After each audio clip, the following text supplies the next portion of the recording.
Agrimly is an AI-powered platform for online agriculture बताना education. चाहूंगा cultural operation in the banana, सबसे ज्यादा question इसी एरिया से आता है।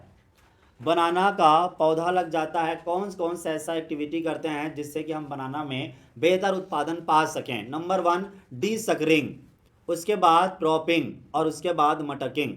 ये तीन जो है डिसकरिंग, प्रॉपिंग, मटकिंग बनाना का प्रैक्टिस है, कल्चरल प्रैक्टिस है। आपको केवल इतना भी पूछा जाएगा कि डिसकरिंग का मैच करिए, किससे मैच करेंगे? बनाना से। प्रॉपिंग किस में होता है? बनाना में। मटकिंग किस में होता है? बनाना में। तो केवल आप बनाना में ये प्रोसेस होता है इतना भी जानते हैं तो आपका काम बन जाएगा। आइए जानते हैं कि ये मटकिंग, डिसकरिंग, प्रॉपिंग होता क्या है। नंबर वन है डी सकरिंग। अब जैसे नाम में देख रहे हैं सकर, तो सकर का मतलब होता है छोटे छोटे जो पौधे होते हैं वो। डी का नेगेटिव मतलब होता है सकर को तोड़ के, काट के, उखाड़ फेंकना, ये क्या कहलाता है? डी सकरिंग कहलाता है। इसे removal of unwanted sucker is called the desuckering. और can you tell me unwanted sucker कौन होते हैं? उत्तर है वाटर सकर।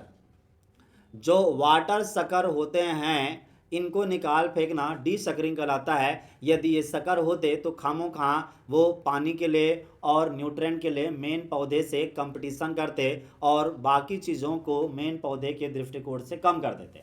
फर्टिलाइजर डालते, पानी डालते, कौन पी जाता? फालतू का जो वाटर सकर बगल में है वो कर जाते। इसीलिए उनको ना ऐसा काट के, काटा किससे जाता होगा? टंगिया से नहीं, बल्कि एकदम लोहे का ऐसा आता है, साउथ का अन्ना राज का ऐसे पकड़ के करते हैं, याद होगा। ठीक है। तो वो जो तलवार टाइप का आता है ना, वो खास करके सॉफ्टी जो लकड़ियाँ होती, सॉफ्टी प्लांट होते हैं उनको काटने के लिए। टंगिया तो किसके लिए होते हैं? एक्सेस किसके लिए होता है? लकड़ी वाले पेड़ के लिए। लेकिन इनके लिए ना सॉफ्ट वाला तलवार होता है ना, उसी से केला को काट सकते हैं। अक्सर आप साउथ के फिल्मों में या बाकी जगहों में भी देखा होगा। ठीक है। Desuckering is the removal of all side sucker. जो भी साइड में सकर होते हैं ना उनको निकाल फेंकना, क्योंकि वो मॉइस्चर और पानी के लिए कंपटीशन क्रिएट करते हैं। यहाँ पे स्मॉल सकर होते हैं वो रेगुलर बेसिस पे निकालते हैं, 5 से 8 महीना में एक एक बार निकालते रहिए इस तरह के छोटे छोटे सकर को। तो डिसकरिंग समझ में आ गया। और दूसरा है प्रॉपिंग। प्रॉपिंग का मतलब होता है सहारा। This is a kind of the support. ये नोट कर लो कहीं पे। प्रॉपिंग बनाना में, प्रॉपिंग उसमें भी करते हैं किसमें? जिसपे लॉजिंग होता है। कौन से क्रॉप में लॉजिंग होता है बताइए जरा? गन्ने में। तो गन्ने में भी प्रॉपिंग होता है। प्रॉपिंग में क्या होता है? Support to the bunches by using the bamboo pole. जो बांस की पोल होता है, बंबू के पोल होते हैं ना, उसे सपोर्ट देना। किसको? बनाना के पौधे को। और कैसे सपोर्ट देते हैं? मान के चलो ये बनाना है तो आप बांस जो है एक इधर लटका दिया ऐसा, एक इधर लटका दिया और एक इधर लटका दिया, तीन तरफ से बांस का आड़ा लगा करके ना सपोर्ट देते हैं। तो इससे ना पौधा गिरता नहीं है, टूटता नहीं है। क्योंकि केले में जब फल लगेगा, बहुत ज़्यादा फल लग जाता है तो कई बार ना गिर रहे हैं, क्योंकि इसका बॉडी में कोई वजन नहीं होता। आम का पेड़ टाइप के इसके ऊपर चढ़ मत देना, नहीं तो बराम से गिरोगे। ठीक है। क्योंकि इसका ज़्यादा सपोर्ट नहीं होता, पता नहीं अपने शरीर को कैसे सहारे में रखे रहते हैं, ऐसा लगता है कि कभी भी गिर जाए। तो फल ज़्यादा लगेगा तो शायद ये गिर भी जाएगा, इसलिए सपोर्ट की ज़रूरत होती है। और ज़्यादातर आप देखोगे तो जो लंबे कद के वैरायटी हैं, पुआन है, मोन्थान, कर्पूरवरली है, तो ये सब के सब जो है ना प्रॉपिंग की ज़रूरत पड़ती है। प्रॉपिंग होता है वो लॉजिंग को रोकता है। लॉजिंग मतलब केले का हवा की वजह से, पानी की वजह से गिरना होता है ना, वो नहीं गिरेगा यदि प्रॉपर सपोर्ट करेंगे। और केला का क्वालिटी और उत्पादन भी मेंटेन रहता है यदि नहीं गिरेगा केला तो।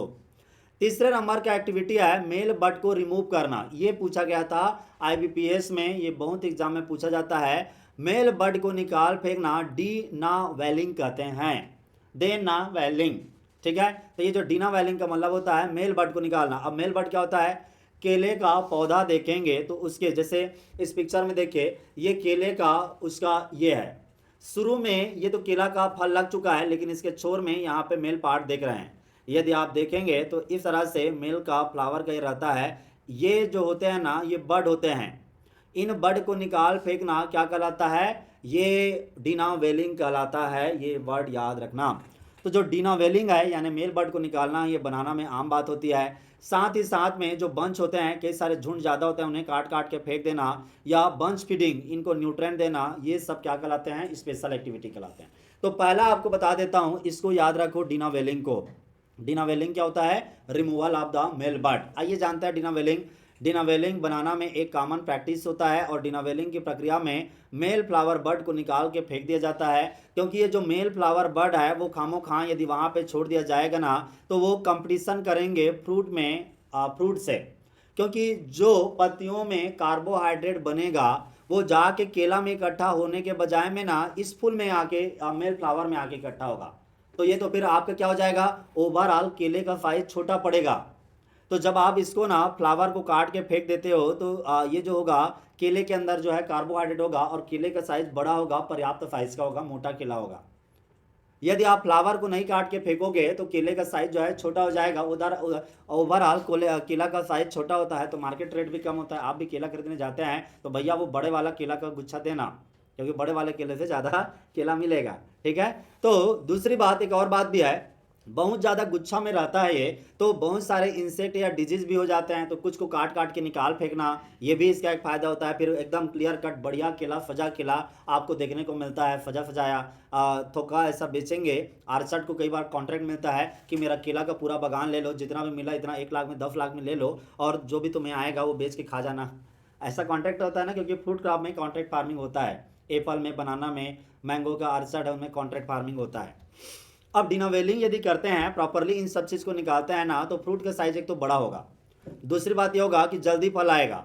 तीसरा बात ये होता है कि उसमें एक जो मुंडी मुंडी, ये जो देखिए केला का मुंडी मुंडी जला सा होता है, जैसे सिगरेट का होता है ना, सिगरेट का आधा ठुट्ठी बच जाता है जल के, ऐसा ही एक प्रॉब्लम होता है। मैं डिजीज के केस से बताऊंगा। सिगार इन प्रॉब्लम कहते हैं। ये प्रॉब्लम नहीं होगा यदि पहले से इनको आप काट के फेंक दोगे तो। समझ में आ रहा है? तो इसलिए डिनोवेलिंग करना जरूरी है। डिनोवेलिंग है वो न्यूट्रिएंट के मूवमेंट को रोक देता है और फिर इसी में ही क्या करता है, इतना तक में रखता है। इन्हीं में केला में न्यूट्रिएंट रहेगा, इसके ऊपर में पास होना नहीं देता है। अब आता है पोस्ट इमरजेंस बंच फीडिंग। जैसा ही केला बन जाता है ना, इस केला को न्यूट्रिएंट देना और एक्स्ट्रा न्यूट्रिएंट देना पूरे पूरे बंच को, इसे बंच फीडिंग कहते हैं। कैसे करते हैं bunch feeding? Post emergence bunch feeding of nutrient through the distal stalk in has been found successful. देखिए, आप एक घोल बनाइए स्लरी। कैसा घोल बनाओगे जी? तो इस घोल में आपने रखा है क्या, 7.5 gram urea, 7.5 gram potassium sulphate और 100 ग्राम फ्रेश काऊ डंग, गोबर का खाद। और फिर ना केले के इधर ऊपर ऊपर में ना चुसाइए। You are getting? केला का बड़ा साइज यदि आप चाहते हैं ना, तो क्या करेंगे, केला का इस गुच्छा गुच्छा साइड में या तो इस जगह में ऐसा काट के ऐसा जैसे लटकाए हैं ना, इस तरह से इसमें क्या होगा, ये घोल होगा। कौन सा? जिसमें यूरिया होगा, पोटेशियम सल्फेट होगा, काउडंक होगा। तो इसमें ये जो घोल होगा ना, ये ऊपर चढ़ेगा और फलों के साइज को मोटा मोटा, फिर मोटा मोटा केला मिलेगा। You are getting the point? इसे कहते हैं बंच फीडिंग, केला को खिलाना। नहीं तो नेचुरली आदमी क्या सोचेगा, मोटा है तो पानी ज़्यादा डालो, न्यूट्रिएंट ज़्यादा डालो, सब जमीन में डालेंगे। आप केला में ऊपर में भी डाल सकते हैं ताकि खा खा के मतलब ये जो है यहाँ से भी कंज्यूम कर सकते हैं न्यूट्रिएंट को। अब आता है ट्रेसिंग। ट्रेसिंग का मतलब होता है जो पुराने पत्तियां हैं केला की, उन्हें समय समय पे झाड़ झुड़ी के निकाल देना। तो जो ड्राइड और डिजीज पत्तियां हैं इन्हें निकाल फेंकना ट्रेसिंग कहते हैं। आप जानते हैं कि ट्रेसिंग केला में नहीं बल्कि आपको ना गन्ना में भी दिखाई देता है। तो ट्रेसिंग एक इंपॉर्टेंट प्रक्रिया है जिसमें हम जो पुराने केले के पत्ते होते हैं उनको निकाल के फेंकते हैं। और ये नहीं निकाल के फेंकते तो वो जो है बेवजह का इंसेक्ट को और डिजीज करने वाले पैथोजन को हार्बर करते, हाइबरनेट करते, उनको घर देते, आश्रय देते, निकाल के फेंक के, ताकि वहां पे इंसेक्ट ना छुपे। नहीं तो केले का राइजोमेबिल वगैरह के कई सारे इंसेक्ट हैं वहां पे छुप के रहते हैं और आप ये पत्तियों को निकालते नहीं हैं, तो एक प्रॉब्लम क्या हो जाता कि ये जो सिगाटोका लीफ है, ये जो है बाकी सारे हेल्दी जो केला है ना उनके पत्तियों में ये फैल जाता सिगाटोका लीफ डिजीज। तो सिगाटोका लीफ डिजीज ना फैले इसलिए भी आपको समय समय पे ट्रेसिंग करना है। एक और बताता हूँ, रेटुनिंग का भी काम होता है केला में, ये भी बता के चलूंगा। रेटुनिंग क्या होता है? तो रेटुनिंग जो है एक इंपॉर्टेंट प्रक्रिया है। जब केला का फल, केला का पौधे से केला कट गया, आपने बेच दिया, पैसा आ गया, गर्लफ्रेंड के साथ, बच्चों के साथ, बीवी के साथ मूवी देख के आ गए, तो अब फिर से साल तो केला लगाना पड़ेगा ना, कि पैसा आ गया कि जीवन भर ऐश करोगे। तो अगले साल जो केला का पौधा लगाओगे ना, तो जो पुराना केला है उसका जो ठुट्ठी रहेगा, काट के जो रहेगा ना, उसी से फिर से केला निकलेगा। इसे रेटुनिंग कहते हैं। और रेटुनिंग सबसे ज़्यादा कॉमन किस में है? गन्ना में। तो गन्ना में, आलू में, राइस में, सोरगम में रेटुनिंग करते हैं, बनाना में भी रेटुनिंग करते हैं। माना जाता है कि एक ही बार रेटून करो तभी ज़्यादा उत्पादन आएगा, फिर अगले साल ऐसा करोगे लालच में तो केले का ओवरऑल उत्पादन कम हो जाएगा। ठीक है, नल्ला होंगे तो हर साल उसी से उगाने की कोशिश करेंगे, उसी से ग्रो करें। लेकिन आप मेहनती हैं, आप जानते हैं ज़्यादा उत्पादन आए तो आपको फिर एक बार के बाद में रिकमेंड नहीं है सेकंड टाइम के बाद रेटुनिंग करना। एक बार तक तो ठीक है, ज़्यादा प्रॉब्लम नहीं आता। ठीक है। ज़्यादा से ज़्यादा कंडीशन में आप 2 से 3 बार कर सकते हैं, लेकिन इससे ज़्यादा तो बिल्कुल नहीं, इससे उत्पादन बिल्कुल गिरेगा। गन्ने में तो क्लियर कट एक बार होता है। अब आता है मटकिंग।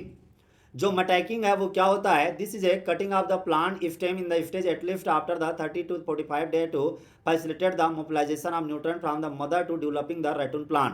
देखिए, ये ना रैटून में ये काम होता है कैसे कि जैसे मान के चलो ये पेड़ है, अब इसको इस जगह से काट देंगे, काट के पूरे पौधा को फेंक देंगे तो ऐसा रहेगा। इस प्रक्रिया को मटैकिंग कहते हैं। मटैकिंग भी एक तरह का ना रैटून डेवलपमेंट करने का एक तरीका है। Join our तो live पूरा class on general agriculture for your all agriculture related exams. Get heavy discount. Buy smart notes on general agriculture, which is useful for all agriculture related exams. Get big discount. Practice online test on general agriculture at our Agrinly app. Buy or read ebook of latest agriculture current affairs, which is useful for all agriculture related exams. Get big discount. Prepare for your agriculture exam with us. For agriculture education, download our Agrinly app from the Google Play Store. Like, share and subscribe Agrinly channel. Thanks for watching.